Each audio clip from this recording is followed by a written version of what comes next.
destroy us. Control is the means to survival. I am a vision of the future, Shepard. The evolution of all organic life. This is our destiny. But you have to choose.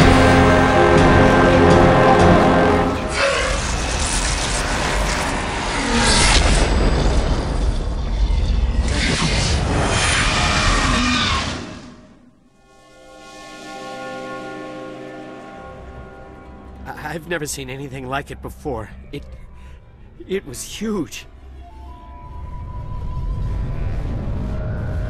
And it was making this noise, this sound that bored right into your brain.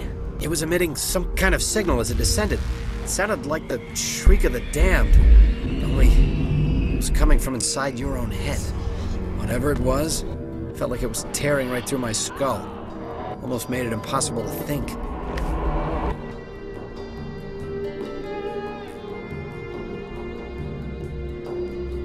Welcome to Episode 1 of Choose Wisely, an investigative series into the process of indoctrination as presented in the Mass Effect game series by BioWare. The goal of this series is to provide thought-provoking context for the events that take place in the games. We'll cover how this context applies to various characters throughout the trilogy, and more importantly, how it affects Shepard and perhaps even the player. We will also define what we believe to be the prominent themes of the series as intended by the writers, and how they relate to the ending of Shepard's story, paying special attention to the implications those themes present regarding the player's final choice. The first subject we'll cover is slow indoctrination. Slow indoctrination is the mysterious method employed by the Reapers to turn political figures and to create deep cover and sleeper agents, and figureheads that will position themselves to effectively further Reaper interests. It is subtle at first. I thought I was strong enough to resist. Instead, I became a willing tool, eager to serve. A key factor behind the success of long-term slow indoctrination is subtlety. Victims are never consciously aware that their mind is being reshaped by the enemy, slowly aligning their own morals, beliefs, and agenda to match those of the Reapers. I'm saying they've got it right. I don't want the Reapers destroyed. You think because I'm willing to use the enemy's tactics that they're no longer my enemy? Even individuals that are well educated on slow indoctrination have succumbed to the process. Dangers. I had hoped this facility could protect me. I've studied the effects of indoctrination. Sovereign is too strong. It is too late for me. There are few telltale signs that can be attributed to the ongoing process of indoctrination. Unfortunately, how these signs would be conveyed to the player as a first-person experience is left entirely up to the imagination. The Codex, which is written from an in-character perspective, lists the following as known symptoms displayed by victims during the process. Reaper indoctrination is an insidious means of corrupting organic minds.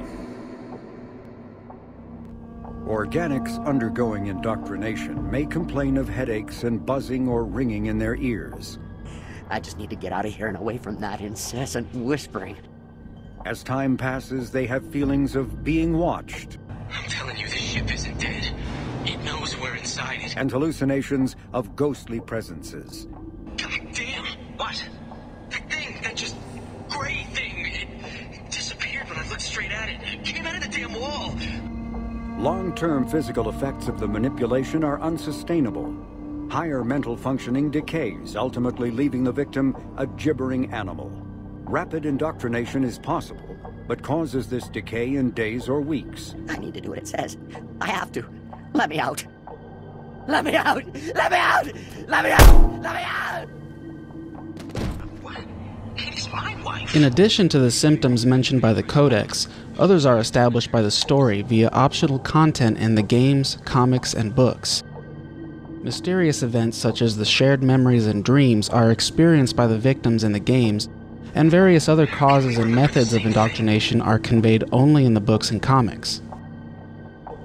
Other mysterious symptoms can be inferred via optional dialogue from the characters, such as the infamous oily shadows mentioned by the Rachni Queen in Mass Effect 1. It is worth noting that a substantial amount of the information regarding indoctrination is only available to the player through this optional dialogue and content. Give it a moment, Shepard. It'll give you the proof you need. Step away from the reactor. To date, we've seen that resistance is only temporary. All victims that have fallen prey to indoctrination have died, either by their own hand, if able to break free long enough, or by the hands of others in proactive or reactive situations. Wounded! Injured! I'm down! Indoctrination is subtle. By the time the effects become noticeable, it's usually too late. Now I just want to get out of here before it happens to me. Thanks anyway, Shepard. That's gonna bite you in the ass someday. Slow, patient indoctrination allows the thrall to last for months or years. It forced the singers to resonate with its own sour yellow note. I was not myself, but I should have been stronger. You can fight this! Maybe you're right. Maybe there is still a chance for... I am not entirely myself. I never will be again. It wants me to stop you. You have to stop me. I'm sorry. I can't. I won't. Goodbye, Shepard. I tried, Shepard. Thank you. I won't!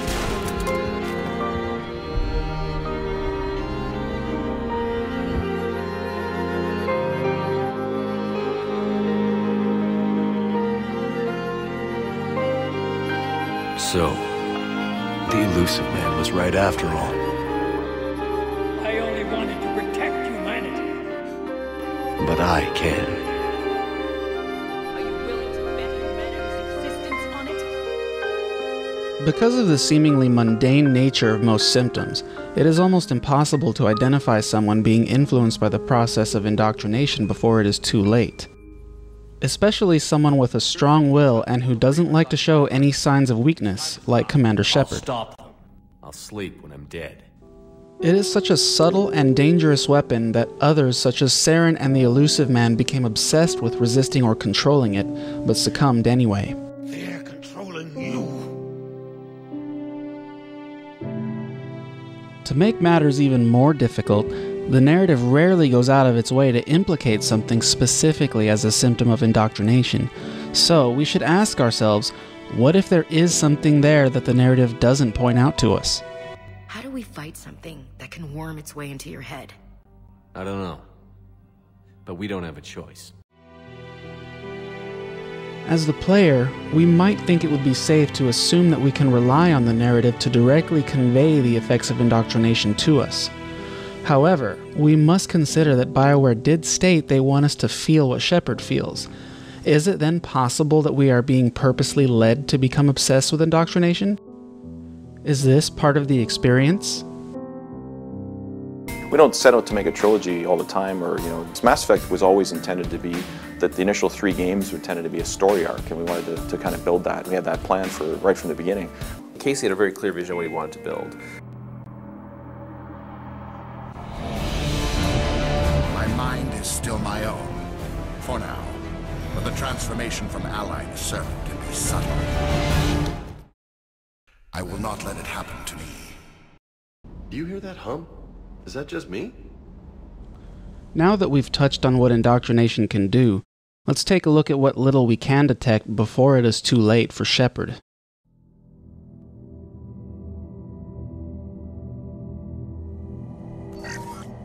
Third day with this headache.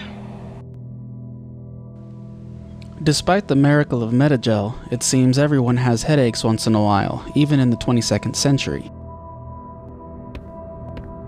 You had us worried there, Shepard. How are you feeling? Like the morning after shore leave. If we are to explore the cause of a headache, we must respect its context. Events preceding the symptoms must be factored in. Furthermore, Shepard is not one to publicly show weakness of any kind. Because of this, we must pay special attention to anything unusual that is shown only to the player, especially if it follows interactions with Reapers or Reaper technology. As the player, we must fathom the possible ways that BioWare might convey the presence of these symptoms to us. Since Shepard never comes forward to say, "I have a headache," we are left only with speculations based on what we see. Sovereign's signal is too strong. Spend too much time near the ship and you feel it, like a tingle at the back of the skull.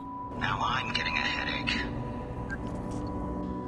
Buzzing or ringing in the ear is another symptom that is not easily associated with indoctrination from the player's perspective. We are told about it in Mass Effect 1 on a few separate occasions, and later hear what could be considered buzzing or ringing in Mass Effect 2 and 3.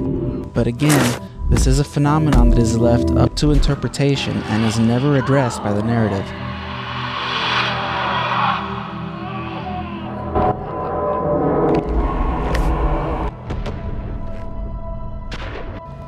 Some odd noises can be heard on the Normandy in Mass Effect 2 by the main battery. This tone actually seems to resemble the ambient audio near the beam in Mass Effect 3, but it is much more subtle.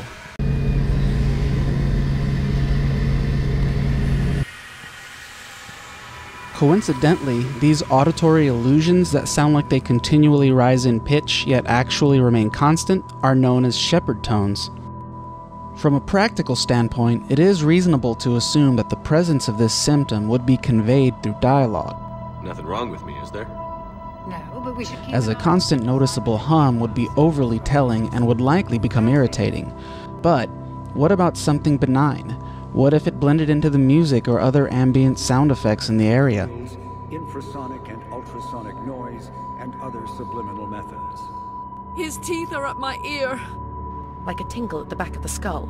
If it did blend in to the point of not being noticeable, then it would correctly fit with what we know about indoctrination.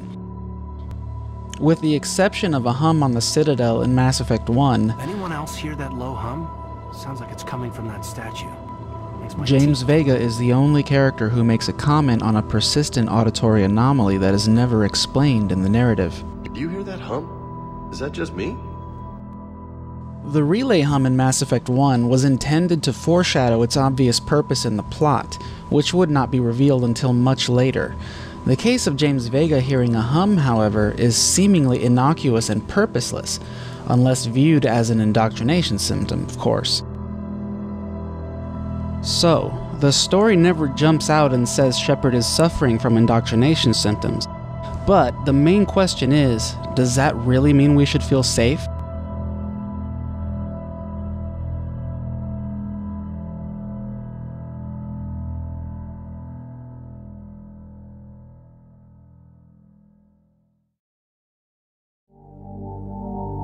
Calm down. I'm telling you, this ship isn't dead. It knows we're inside it. There are a number of examples of this symptom in different parts of the trilogy. The first we see from our perspective as the player is during the mission on Vermeer. When heading through the facility, we unexpectedly come across a lab area dedicated to studying the effects of indoctrination. This is where we find what remains of Karahay's missing infiltration team. It tried to break me, but it couldn't. I shut it out. What do they do to you, soldier? Experiments, but I don't know what for. The effect of incessant whispering on my shortening temper? Who knows? I just need out. Now, being watched has many connotations. It's not just about hair standing up on the back of your neck or the feeling of eyes on you. It's more of a general paranoia that you are being observed in one way or another, regardless of whether it is based on reality or entirely imagined. We see instances of this twice more through data logs on the derelict Reaper in Mass Effect 2, and during the mission at Kronos Station, where a squad member will comment that it feels like the Proto-Reaper is watching the team.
Shepard has been around a significant amount of Reaper tech, as much as, if not more, than some of the characters we've seen affected by indoctrination. So, if we're looking for the symptom of feelings of being watched, we should examine as many aspects of their behavior as we can, some of which may be all too easily overlooked.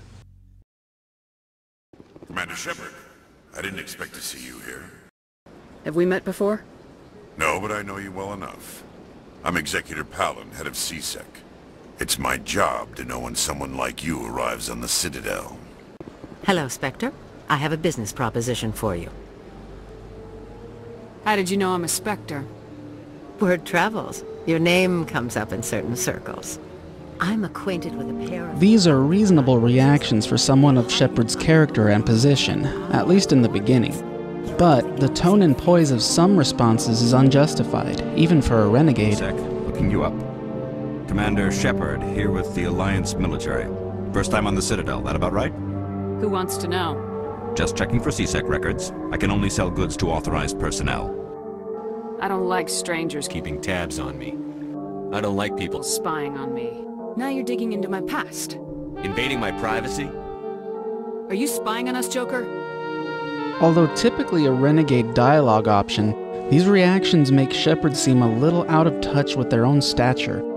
Even a renegade Shepard should have a better understanding of how and why these people may know of them.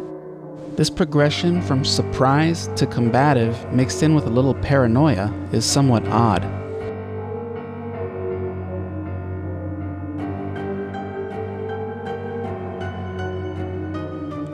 Now, perceiving these overreactions as symptoms of indoctrination does require context that is not provided until much later in the trilogy.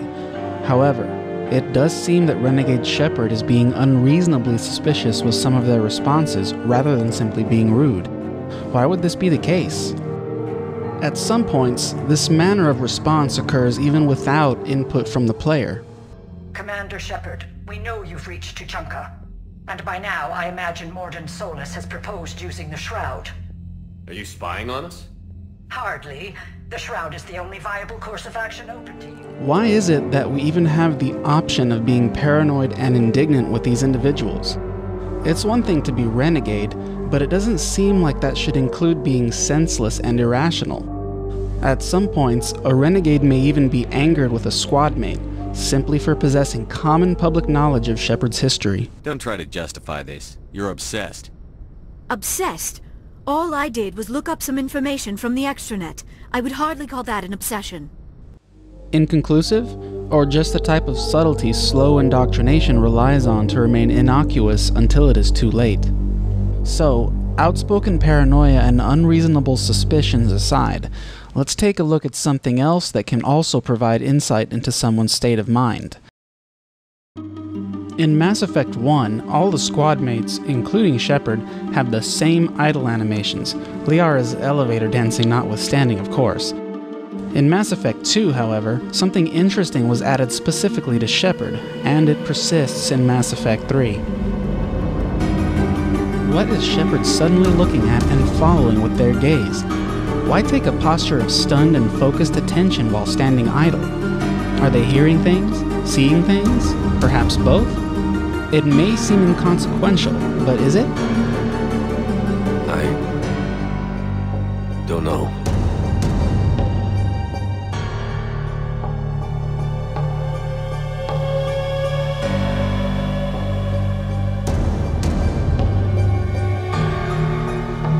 You hear that hum? Is that just me? Strange people skulking in corners have gotten me in trouble before. Are you spying on us? What the hell is going on? Incessant whispering. Whispers in the back of my mind. He says he's listening to them. I shut it out. Something's not right here, Shepard.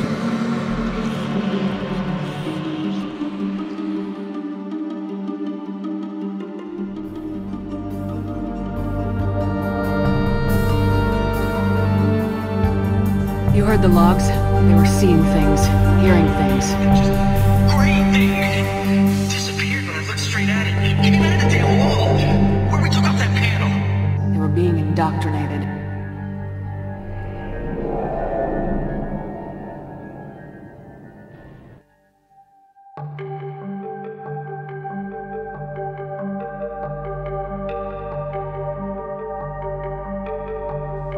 This is perhaps the most controversial symptom given the events that take place in Mass Effect 3. However, we should take a step back and look at other evidence presented in the trilogy first, or rather, the lack of evidence to support this symptom even being mentioned in the Codex entry at all. On board the derelict Reaper, we found out through the main narrative that the Cerberus team was indoctrinated. Optional, however, were the various logs scattered throughout the ship that the player can either watch or ignore, which depict a variety of indoctrination symptoms. Until Mass Effect 2, there was no Codex entry on Reapers or Reaper indoctrination. The Codex entry for Reapers is accessible via the mission computer as soon as you wake up on the Lazarus Research Station. However, the entry for Reaper indoctrination does not get added to the Codex until the derelict Reaper mission. The only mention of ghostly presence is within a single log entry from one scientist. How that was enough for it to become part of the Codex is anyone's guess, but stepping outside the game for a moment, BioWare must have had a reason for drawing our attention to this particular symptom. When we took off that panel, I didn't see anything. Shepard! In here. You should lie down. I know I'm not the only one having those dreams. We don't yet want to focus on the Mass Effect 3 dreams, as they will be covered in more detail in a later episode. However, it is worth mentioning that the shadowy figures in these dreams could be seen as the oily shadows described by the Rachni Queen in Mass Effect 1. It stands to reason that these could fit the ghostly presences symptom referenced in the Codex entry. We'd be hard-pressed to find a way of describing these without using the words shadow, ghostly, or whispering. When it's silent, when there's no one else around, I can hear it. Whispers in the back of my mind. I can't tell what they're saying. Beyond those ghostly figures in the dreams and that single log entry, there is nothing else that could be perceived as a ghostly presence in the entire trilogy, unless we reevaluate our perception of the boy. Hey. It's okay. Everyone's dying. Through the eyes of Shepard, we first see this child playing on a rooftop park that has no visible access points. This park is gone once the Reapers hit the ground on Earth, with no signs of destruction or any other justification for its disappearance. If we examine the route the child would have to take, we notice an endless supply of low-resolution sprite people who seem to be fleeing from the same 8-story building where we soon find him. Let's assume the boy leaves the park at the same time Shepard leaves their accommodations at Alliance headquarters. He would then have to travel roughly a kilometer and up to the top balcony of an 8-story building in order to reach the location where he becomes visible. This balcony appears to have no exterior access, yet the boy makes it up there in about 7 minutes. These observations alone are enough to raise doubts about the reality of the situation. This could, of course, be just a game mechanic to put the boy in Shepard's path. But why not move Shepard's room and the rooftop park closer to this building, where they could more believably cross paths? Thanks to our clear, open view of the area, we can estimate the boy could realistically get from the park to the building and then to the evac zone in about 20 to 25 minutes. But 12 to 15 minutes? Unlikely. Time issues aside, the prologue raises a significant amount of questions that cast the reality of the scenario into doubt. Why didn't one of the low-resolution sprites stop the boy? And why are the sprites running towards a Reaper?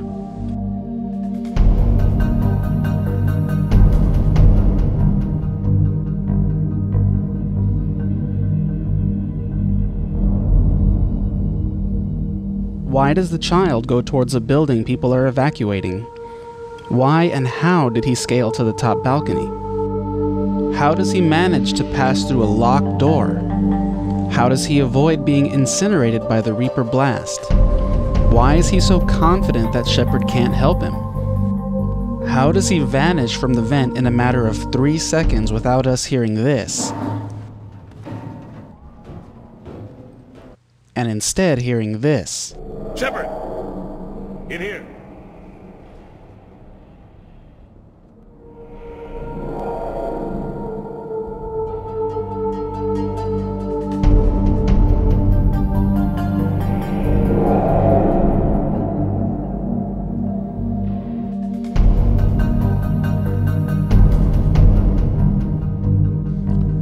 After overcoming all of these affronts to realism, the boy suddenly appears at the evac zone and purposefully directs his gaze towards Shepard.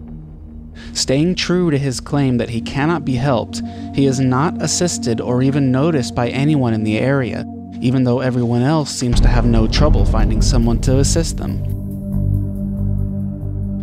After being frightened by a Reaper destroyer, he helps himself into the nearest shuttle. However, instead of scrambling further inside to hide, he stands defiantly in the open doorway. With a composed and possibly even arrogant posture, he locks eyes with Shepard once again. Shortly after, this boy, who happens to be the only child ever seen in a Mass Effect game, is extinguished. This event sets the emotional tone for the entire game. Shepard's trek to the evac zone was arduous, perilous, and potentially deadly. In stark contrast, the boy reaches the evac zone without so much as a hair out of place. Being that we just made the trip ourselves, it doesn't take much of an imagination to visualize what the boy would have gone through to reach the shuttles. He trivializes Shepard's feat by reaching the evac zone by himself while eluding any and all perils, including Reaper ground forces. Ultimately, he does not have a scratch on him. There is no dirt on his hands, face, or on his clothing, which happens to be in perfect condition. Makes sense. Why would BioWare apply painstaking levels of detail to the vast majority of the prologue, only to provide an overinflated need for suspension of disbelief for the boy?